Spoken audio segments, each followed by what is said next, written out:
Welcome to another Diablo 2 Resurrected preparation video. Today, we are going over one of my favorite classes to level and play in the end game, the Necromancer. The Summon Necromancer is one of my favorite builds in the entire game, and is also very strong for leveling and having fun in the late game. I do recommend going Summoner for leveling due to the fact that it does not require much gear to be very effective. Let's get into it. As always, only put the minimum amount of stat points into Strength and Dexterity that are needed to equip your gear. The rest of your points will be put into Vitality to maximize your survivability. The Summon Necromancer is incredibly mana efficient. Once your skeletons are created, you should not have to replace them very often. Mana potions will be more than enough to keep you sustained as you raise your army. While leveling your Necromancer, you're going to want to keep a good spread of talents in Summon Skeleton, Summon Mage Skeleton, and Skeleton Mastery. Both Summon Skeleton and Skeleton Mage provide 4 skeletons each at level 6.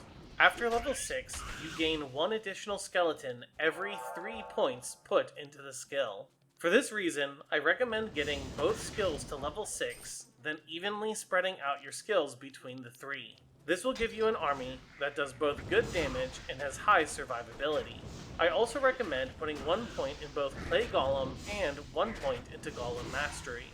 Optionally, you can put 1 point into Bone Armor for a bit of extra survivability.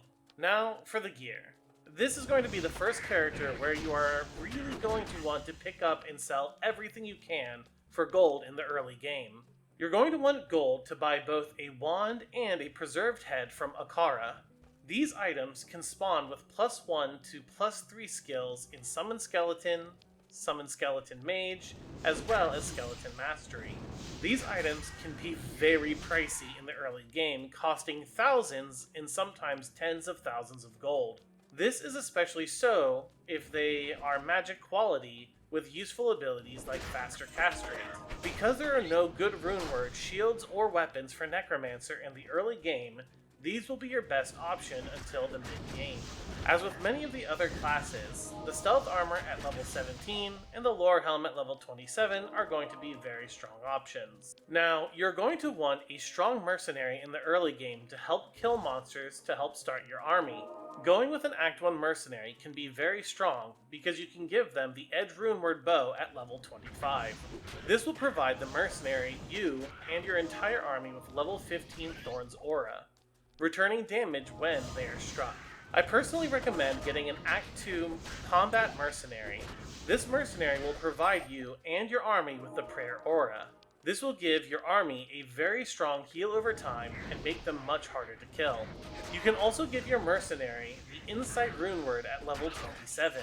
Not only will you gain massive mana regen from the Meditation Aura, but you and your army will gain double the healing since the Meditation Aura gains a bonus from the Mercenary having prayer, just like a Paladin.